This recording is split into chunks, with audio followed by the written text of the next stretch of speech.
Iran ও Israel উভয় দেশের বিরুদ্ধে যুদ্ধবিরতি ভঙ্গের অভিযোগ তুলেছে যুক্তরাষ্ট্রের প্রেসিডেন্ট ডোনাল্ড ট্রাম্প। এই ঘটনায় তিনি ইরানের চেয়ে ইসরায়েলের প্রতি বেশি নাখোশ বলেও মন্তব্য করেছেন। মঙ্গলবার নিজের সামাজিক যোগাযোগ মাধ্যম ট্রুথ সোশ্যালে ট্রাম্প জানান, ইসরায়েল যুদ্ধবিরতিতে সম্মত হওয়ার পরই বোমাবর্ষণ শুরু করে, যা তিনি পছন্দ করেননি। তিনি বলেন, আমি ইসরায়েলের উপর খুশি না, সত্যিই খুব অসন্তুষ্ট, তবে ইরানের উপরও খুশি না। ট্রাম্প ট্রুথ সোশ্যালে লিখেছেন, ইসরায়েল ওই বোমাগুলো ফেলো না। তিনি সতর্ক করে বলেন, এটি যুদ্ধবিরতির লঙ্ঘন হবে, তোমাদের পাইলটদের বাড়ি ফিরিয়ে আনো। ট্রাম্প বলেন, যখনই তারা চুক্তি করলো তখনই তারা এমন ধরনের বোমা ফেললো যা আমি আগে কখনো দেখিনি। তারা এতদিন ধরে যুদ্ধ করেছে যে এখন আর নিজেরাই জানে না কি করছে। তিনি বলেন, ইরানের পারমাণবিক সক্ষমতা ধ্বংস করা হয়েছে এবং সেগুলো আর কখনো গড়া যাবে না।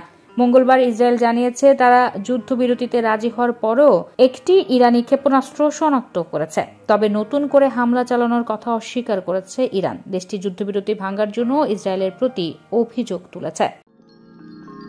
You are watching Raj TV, জাগরণে Bangladesh. Please subscribe our channel.